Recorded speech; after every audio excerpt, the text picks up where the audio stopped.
Para nós é uma alegria poder estar aqui com os irmãos, de quem já ouvimos muito.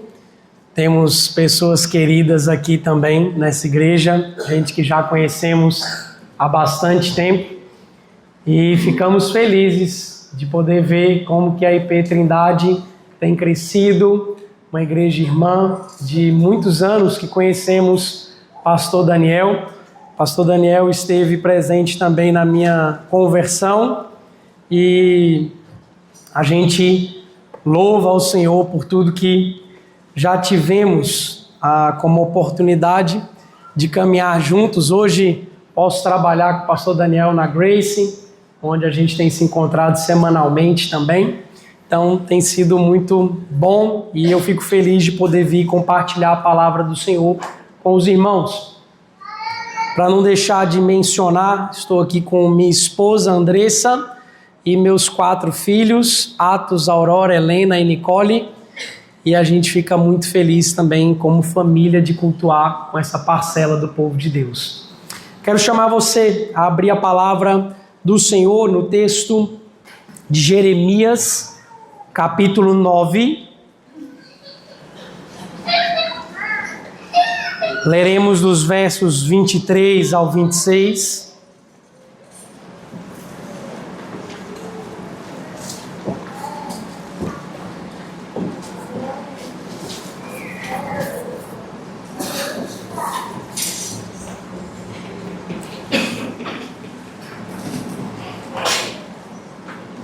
Jeremias, capítulo 9, dos versos 9, do verso 23 ao 26, acompanhe a leitura, é a palavra do Senhor para nós nessa manhã.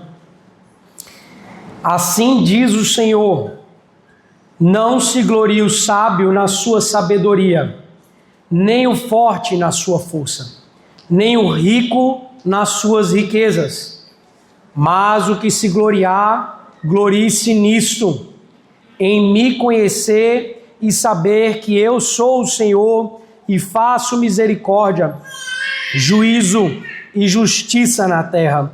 Porque destas coisas me agrado, diz o Senhor.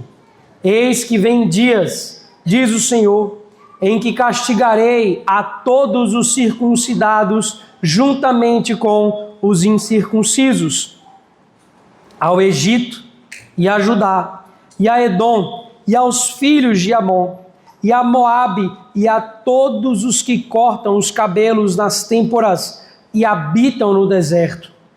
Porque todas as nações são incircuncisas, e toda a casa de Israel é incircuncisa de coração.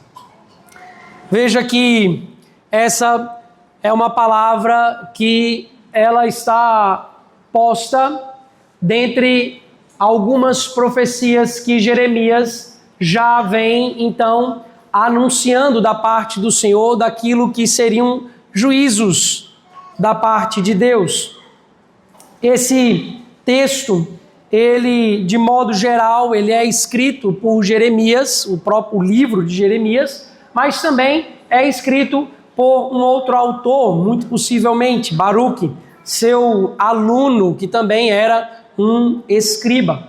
Mas o que nós precisamos pensar de maneira mais concentrada no que temos aqui é o propósito do livro.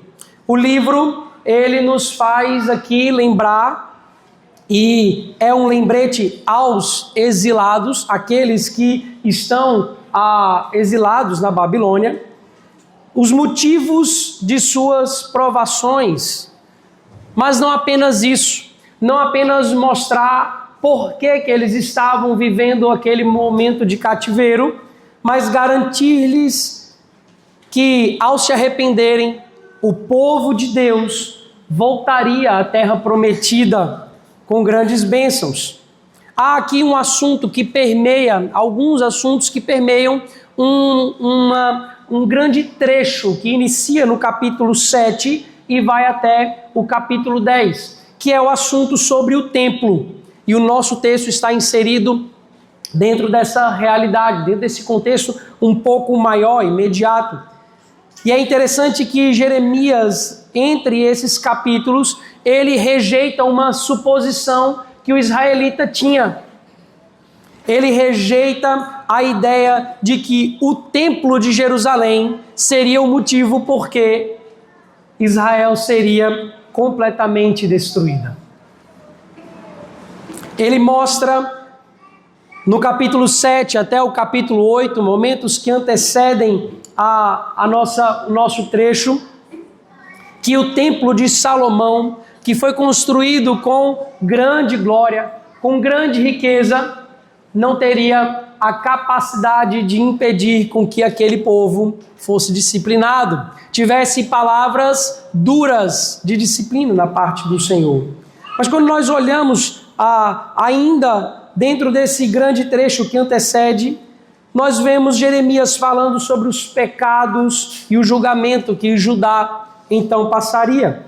E logo após, a partir do capítulo 10, na verdade o capítulo 10 inteiro, Jeremias vai profetizar contra a idolatria, contra aquilo que tem feito o coração desse povo se desviar das Escrituras. Quando eu olho para esse texto, especialmente o 23 ao 26 do capítulo 9, eu consigo enxergar aqui mais um resumo daquilo que as Escrituras nos traz sobre a piedade, sobre aquilo que diz respeito ao essencial da parte de Deus, aquilo que importa mais para o Senhor. Você poderia lembrar de outros resumos que as Sagradas Escrituras nos dá. Por exemplo, o Decálogo, os 10 mandamentos, eles funcionam como que um resumo daquilo que representa o Pentateuco. Talvez você se recorde, pensando em resumos nas Sagradas Escrituras, de quando o próprio Cristo fez um resumo dos 10 mandamentos, falando que eles se resumem em amar a Deus sobre todas as coisas e amar ao próximo como a si mesmo. E de certa medida nós temos aqui Deus falando com o seu povo entre grandes motivos de julgamento, entre palavras que profetizavam desastres para essa nação. Nós vemos Deus trazendo aqui algo em que esse povo precisava ser novamente lembrado, ser chamado a atenção, ser despertado. E ele faz isso como que em um resumo daquilo que é a fé cristã. Por isso eu quero pensar com os irmãos nessa manhã sobre o seguinte tema: despertados para o essencial. Quando nós olhamos para o verso 23, volte os seus olhos para o texto. Assim diz o Senhor: não se glorie o sábio na sua sabedoria, nem o forte na sua força, nem o rico nas suas riquezas. Nós vemos aqui logo de cara o profeta falando a esse povo desviado, a esse povo que precisa de quebrantamento, que precisa ser desafiado em sua idolatria, dizendo que as dádivas do Senhor não são a glória do cristão. Eu quero que você observe bem isso daqui, porque ele cita 3 coisas que são propícias, são importantes na nossa vida. A primeira coisa que o Senhor fala, que é uma dádiva da parte do Senhor e que é importante que o cristão, de modo geral, ele dê conta, ele busque praticar, é o que diz respeito à vida intelectual. É uma dádiva do Senhor, eu e você podemos buscar a sabedoria, o entendimento das coisas. Mas olhe só, a primeira coisa que o profeta diz: não se glorie o sábio na sua sabedoria. Essa sabedoria aqui, ela pode estar relacionada a diversas coisas no que diz respeito ao povo de Judá, uma nação bélica, uma nação que foi estruturada para a guerra. E ali há uma sabedoria, uma habilidade de guerra. Mas é também um povo que tem a sabedoria, afinal de contas, foi em Judá e propriamente o Salomão que recebeu grande sabedoria da parte do Senhor, com salmos, provérbios. Certamente aquele que entendia de botânica, entendia de medicina, um homem sábio. Essa nação, por algum motivo, pode estar colocando a sua glória nas dádivas que o Senhor já havia entregue.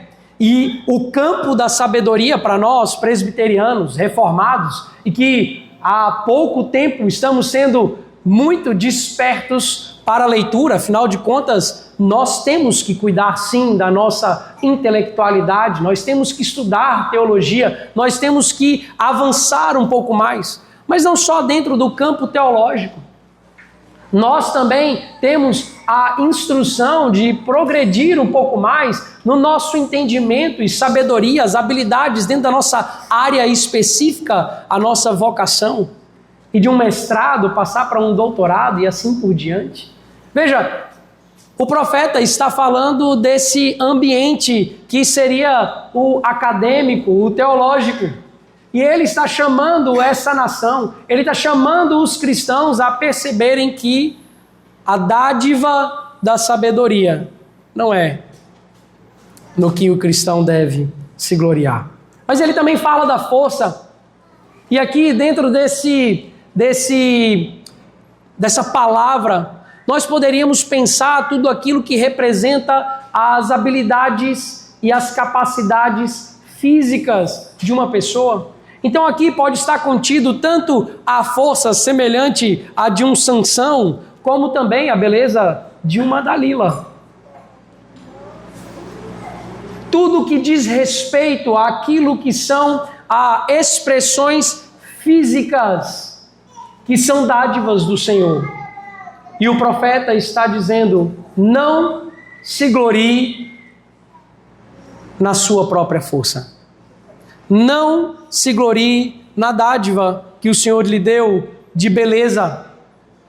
Não se glorie em poder, na sua valentia.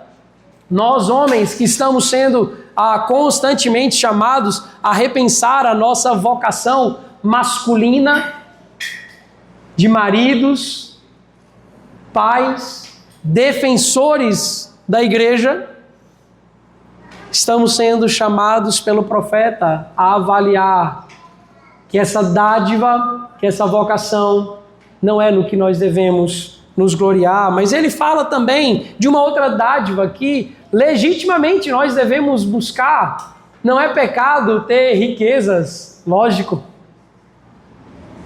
mas de maneira muito simples, o profeta coloca isso dentro do seu resumo.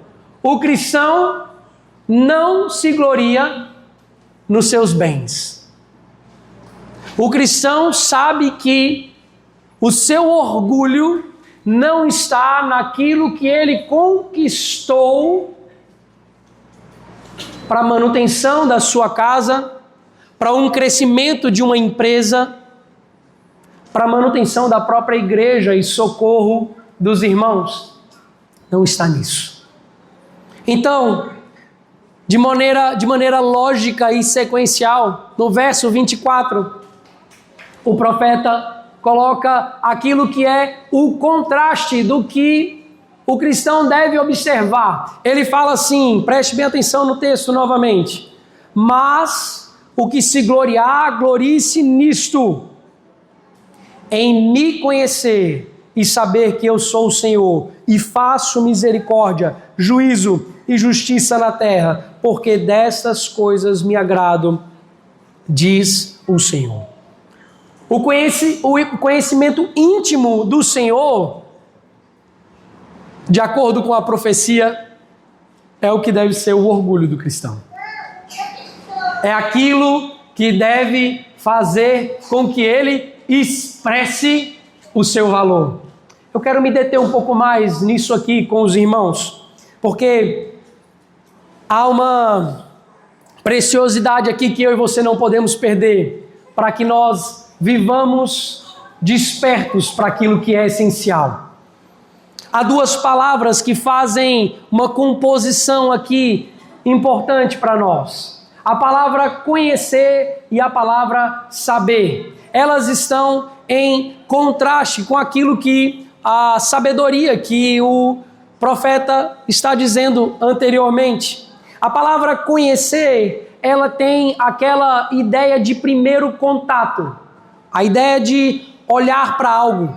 A primeira ideia de que eu dei atenção a alguma coisa ou a alguém. Isso seria, dentro do nosso cotidiano, aquilo que, quando eu cheguei aqui na IP Trindade, tive a oportunidade de conhecer o Gustavo. Não o conhecia antes, então eu passei a conhecê-lo. Tive um primeiro contato. Mas o sinônimo que o profeta coloca aqui, inspirado por Deus, é a palavra saber. E que ela já ganha uma conotação de um pouco mais. Ela tem a ideia de reconhecimento. Ou seja, a ideia de uma relação como eu tenho com a minha esposa, que é bem diferente, não apenas no que diz respeito ao sexo, né? Mas certamente ao tempo que eu tenho relativo a Gustavo de conhecimento. É um tempo onde eu sei como que minha esposa funciona. Obviamente que nem sempre eu sei como ela funciona. Mas eu tenho muito mais entendimento de como ela funciona hoje, após quase 12 anos de casado, do que quando no nosso primeiro contato, já mais admirando um ao outro num pequeno grupo, onde eu percebi um sorriso diferente nela. Mas eu estou colocando isso aqui para que eu e você entendamos que o texto está nos chamando a observar que aquilo que é o orgulho do cristão é ele ter essa relação de intimidade com o Senhor. É ele ter Ele está essencialmente relacionado à disposição tanto de dar atenção a Deus, como quem sempre está conhecendo um pouco mais dele, mas como quem também está se deleitando nessa relação de intimidade com o Senhor. Mas dá atenção a quê?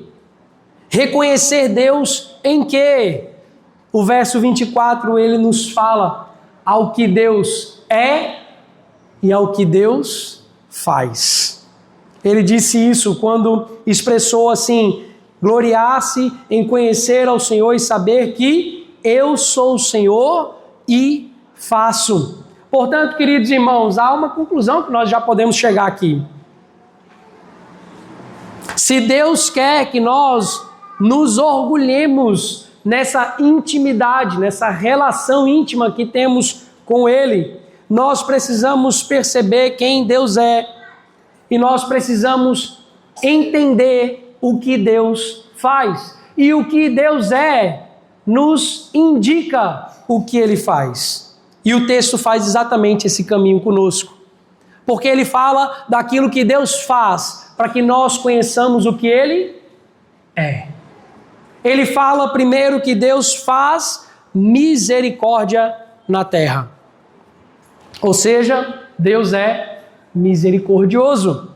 Ele age com misericórdia na terra com os seus eleitos, pois Ele é misericordioso com quem Ele ama. Temos um exemplo nas Sagradas Escrituras que pode nos ilustrar bem o conceito que está aqui por trás da misericórdia e esse exercício da misericórdia do Senhor. Você vai se recordar quando Deus foi misericordioso com Sansão, um juiz que usou as dádivas do Senhor mais para o benefício próprio e fazer sua própria vontade do que exercer a vocação que Deus o havia chamado. Mas após chegar no fundo do poço, com os olhos perfurados, preso, Sansão ele faz uma oração. Ele pede ao Senhor para que Ele dê a oportunidade de ele executar o juízo para qual ele foi chamado, vocacionado. E Deus misericordiosamente o concede uma morte justa, honrosa. matando todos aqueles que eram adoradores de ídolos entre os midianitas, que estavam oprimindo o povo de Deus. E dessa forma, Deus dá, com a sua misericórdia, a oportunidade a esse juiz de completar a sua missão para com Israel. Mas o texto não fala apenas que Deus faz misericórdia, ele também diz que Deus faz juízo na terra, ou seja, Deus é juiz. Ele age com juízo na terra, porque, querido irmão, a sua lei requer uma resposta de todas as criaturas, embutido aqui nesse atributo de Deus, nessa constante atividade de Deus em agir na terra. O Senhor, Ele tem estabelecido a sua lei e todos estão diante dela, seja com uma boa resposta, ou seja, com uma resposta negativa. Para os obedientes, para os submissos, o Senhor dá a salvação. Mas para aqueles que são desobedientes, rebeldes, o juízo de Deus é a condenação. O juízo de Deus, ele nos remete à recompensa que Deus dará a cada um conforme a condição que essa pessoa tem diante da lei do Senhor. Ou seja, aqueles que reconhecem o seu pecado, aqueles que se arrependem, Deus irá recompensar com a plena salvação. Mas aqueles que se postam diante de Deus com rebeldia, sem se submeter à lei do Senhor, sem reconhecer como a lei moral do Senhor que deve ser observada, há aqui condenação. Mas há também um algo a mais que é remetido aqui. Há uma ideia por trás do juízo de Deus ante a lei do Senhor, que é o pacto de obras que Deus estabeleceu conosco através de Adão, e o que faz com que todo ser humano esteja sujeito à observação dessa lei. Por isso, ninguém pode fugir do juízo de Deus. E por isso que o profeta fala que ele faz juízo na terra, ou seja, não há um sequer que poderá fugir no dia que Cristo estabelecer o seu trono aqui na terra e ele mesmo presencialmente julgará, colocando à direita os salvos, colocando à sua esquerda os que serão condenados. Mas ele fala também, por último, de um terceiro atributo de Deus. Ele fala que Deus faz justiça na terra. Ou seja, isso nos remete ao atributo de que Deus é justo. Ele age com justiça na terra, pois Ele dá a cada pessoa o que cada pessoa merece. Deus exerce a sua justiça, dando recompensas, mas Ele faz isso também justificando os seus eleitos. Pois a justiça é justamente a conexão entre os dois outros atributos que aqui foram postos, entre a misericórdia de Deus e o juízo que Deus exerce na terra. Por isso, esse é um atributo especialmente relacionado à pessoa e obra de Cristo. Ele é quem é o perfeito cumpridor do pacto de obras. Ele é o segundo Adão, como nos é revelado nas Sagradas Escrituras. Por isso, querido irmão, eu quero começar a trazer sua atenção para esse foco do texto. Cristo é a prova dos últimos dias para todas as pessoas. O que nele crê será justificado e salvo. O que rejeita a Cristo não é o que rejeita a boa prática do cristianismo, não é o que rejeita o culto, é aquele que rejeita a Cristo será condenado por não ser perfeito no pacto de obras que é requerido de toda criatura. E porque Deus quer que nós o conheçamos dessa forma, eu quero elencar aqui nesse ponto ainda 2 motivos que o texto nos mostra por que Deus quer que nós, Igreja de Cristo, nos orgulhemos na nossa intimidade com Ele e não nas dádivas que Ele nos concede. O primeiro motivo que eu quero perceber com você está posto na expressão ainda do verso 24, que o profeta diz, porque destas coisas me agrado. O meu primeiro motivo aqui é porque conhecer a Deus é o que agrada a Deus. Mas há um segundo motivo aqui elencado, que nós podemos inferir de acordo com aquilo que está na teologia desse texto. O segundo motivo é para que a igreja se glorie corretamente. E está exatamente na expressão que o profeta inicia do verso 24. Mas o que se gloriar, glorie-se nisto. Então vamos ver o primeiro motivo. Porque conhecer a Deus é o que agrada. É o que agrada ao Senhor. Veja bem, essa não é uma doutrina que está apenas em Jeremias. Eu quero notar com você que é agradável ao Senhor em todas as Escrituras que a sua igreja, ela se alegre, ela se orgulhe em ter intimidade com Deus.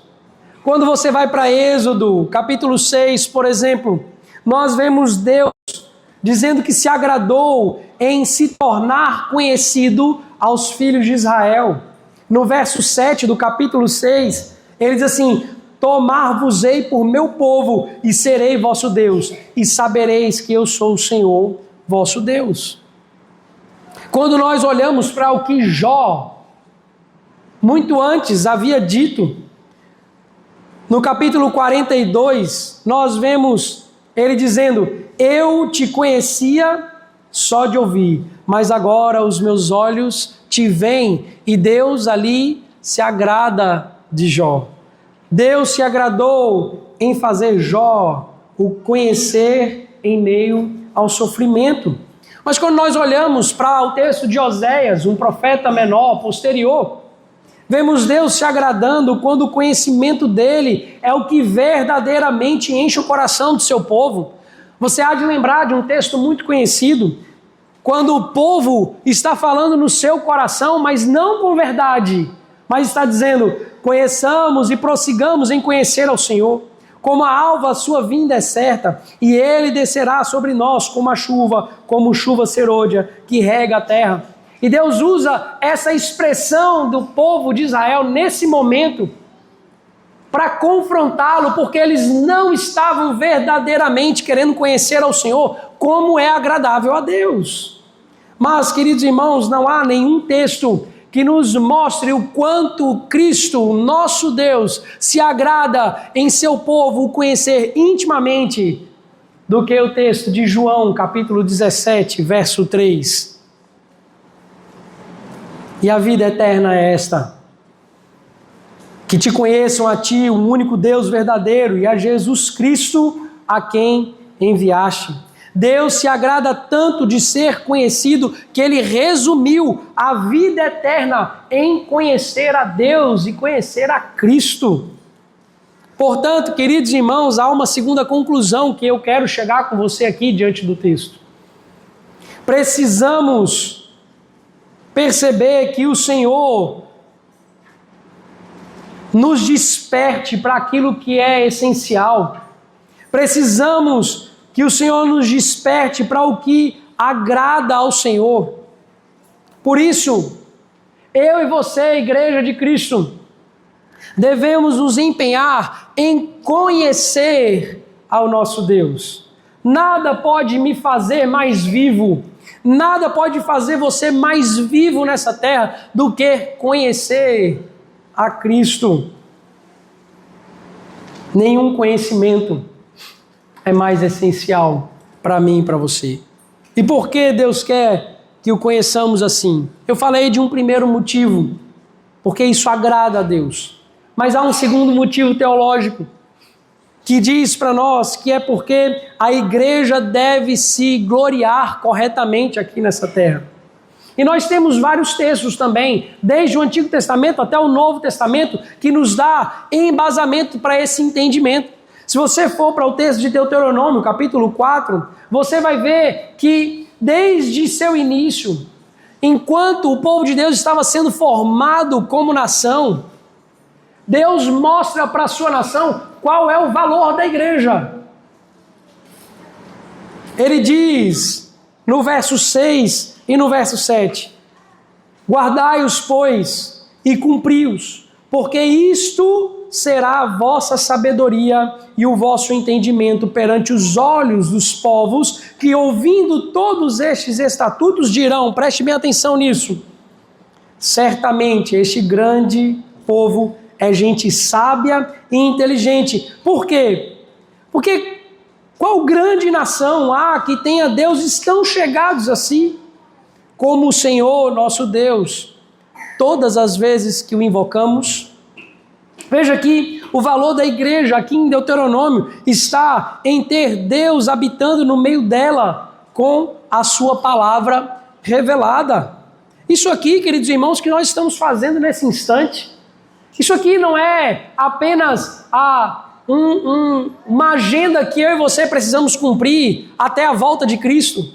Esse momento onde a palavra aberta, revelada a nós, está sendo pregada, é também a expressão da habitação de Deus no nosso meio. Isso nos distingue de todo mundo.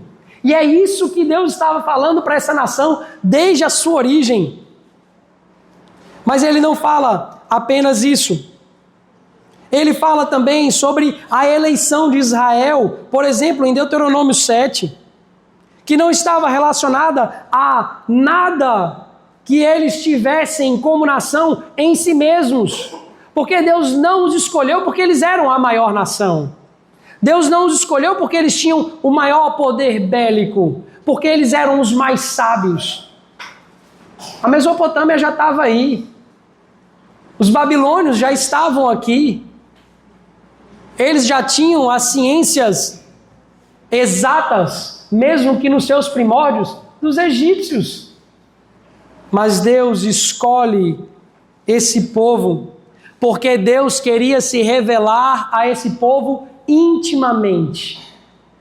E é nessa revelação que está a glória da igreja, em saber quem Deus é e o que Ele faz.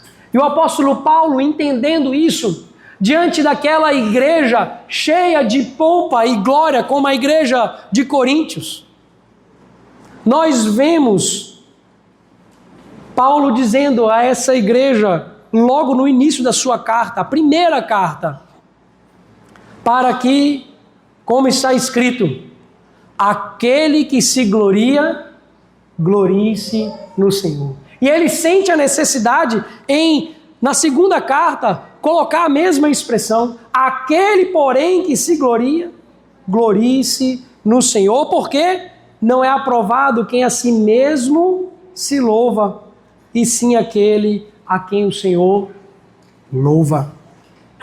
Igreja de Cristo, nós temos valor, mas apenas em Cristo Jesus.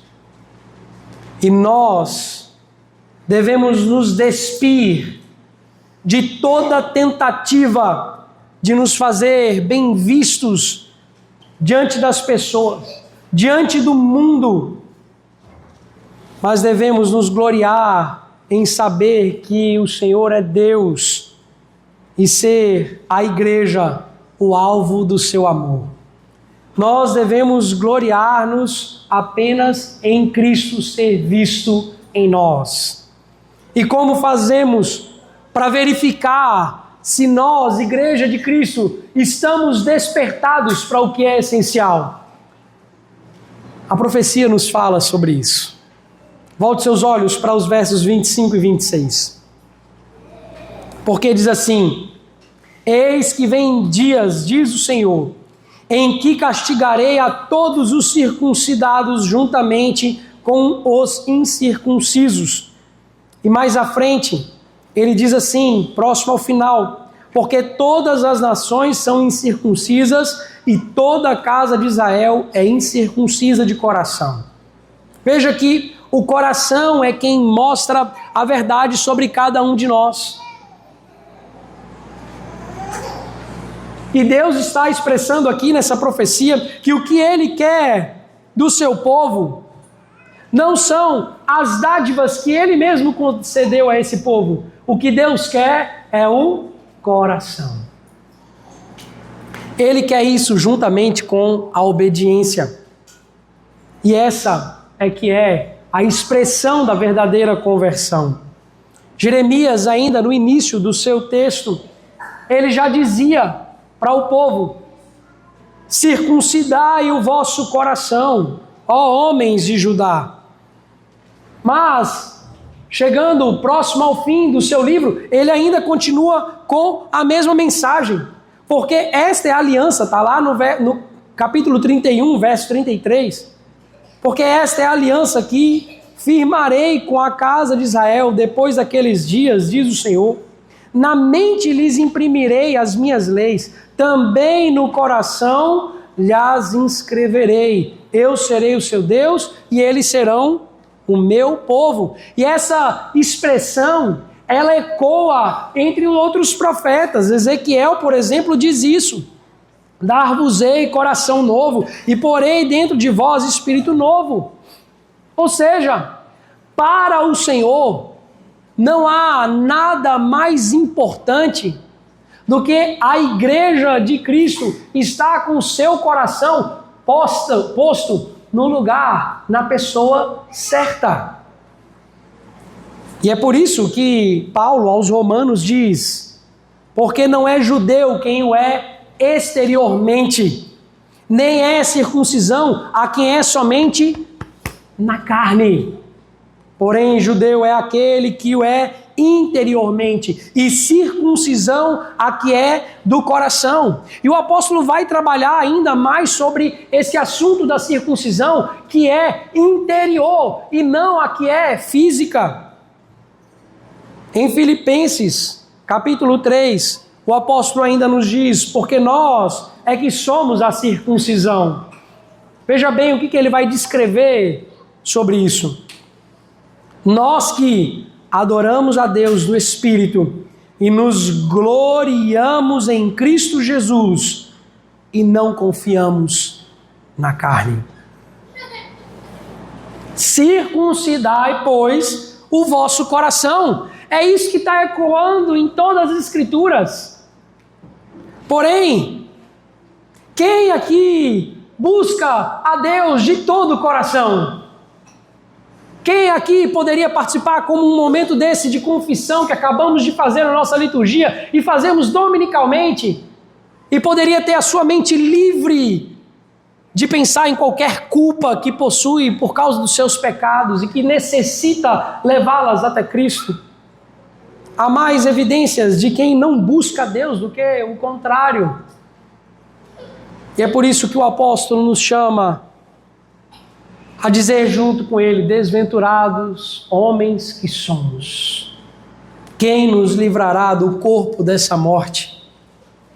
Graças a Deus por Jesus Cristo, nosso Senhor. Portanto, a terceira conclusão que eu quero chegar aqui com você, preste bem atenção, é que a conversão, o retorno, a renovação, não está, queridos irmãos, nas ações que você pode fazer, que você pode produzir. Esse é o ciclo vicioso da circuncisão apenas na carne. A verdadeira circuncisão de coração, preste bem atenção nisso, é ver todo o seu valor apenas em Cristo. A verdadeira conversão é ir até Cristo, despido de todo valor humano, despido de todo valor deste mundo, despido de tudo aquilo que é apenas superficial.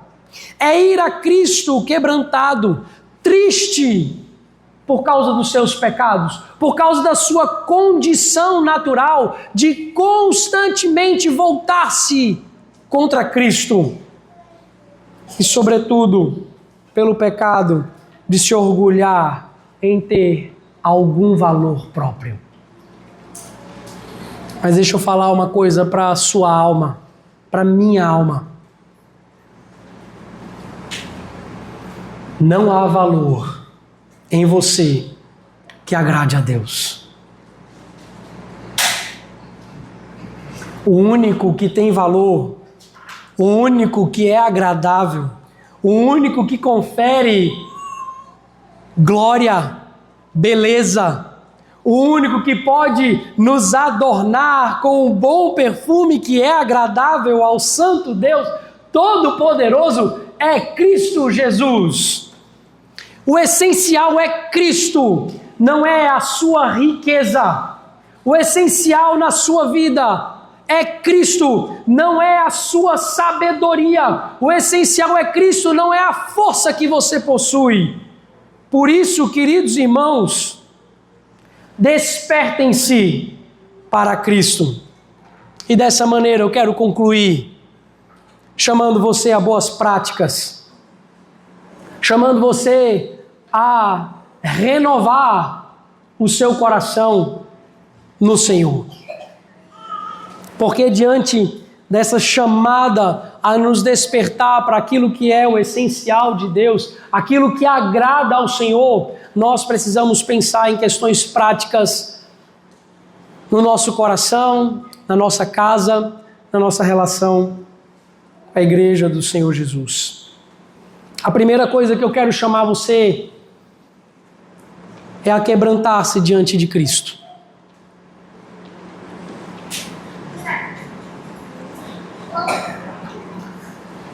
É a você avaliar, examinar o seu coração. O que tem conferido valor a você? É algum bem?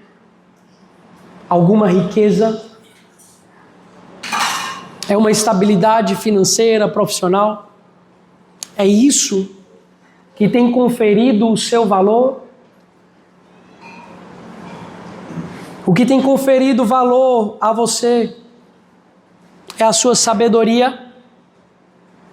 É o quanto que você já está alcançando e só lá dentro do seu coração que você pode esconder dos olhos humanos, mas não pode esconder dos olhos do Senhor, que em rodas de conversa você se gloria com a sua sabedoria teológica, com a sua expertise numa área, aquilo que você está alcançando com a sua inteligência. É isso que confere valor a você, Igreja de Cristo. O que tem conferido valor a você, jovem, é a sua força, é um corpo bem esculpido, é a beleza que você consegue, jovem, sair de casa e expressar para as pessoas aquilo que as pessoas apenas vão conseguir enxergar com os olhos.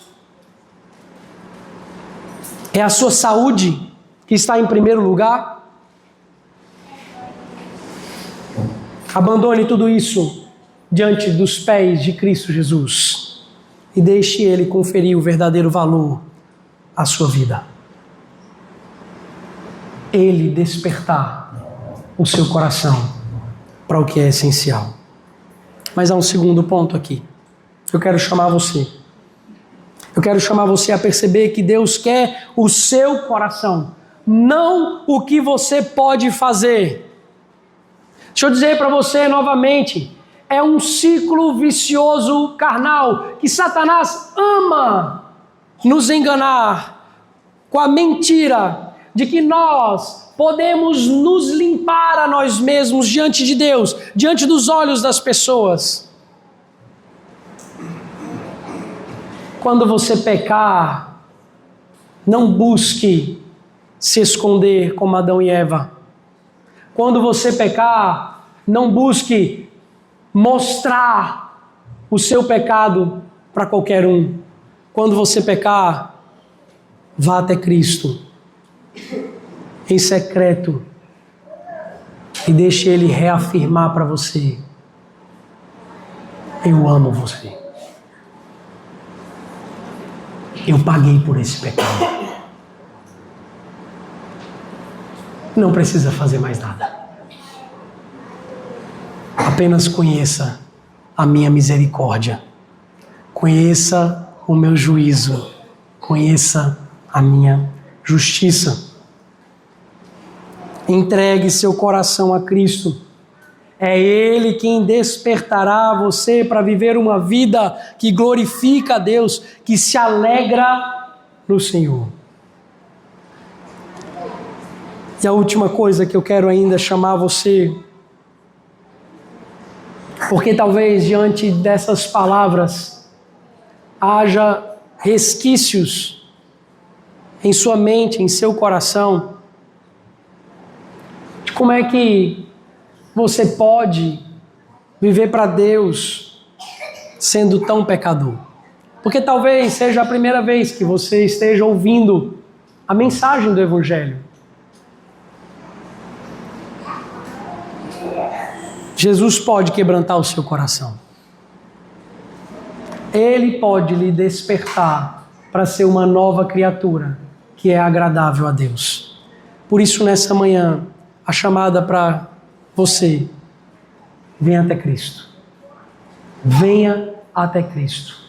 Ele é quem pode conferir valor a você, a sua família, porque o essencial para o Senhor é Cristo sendo adorado no coração do seu povo. Vamos orar.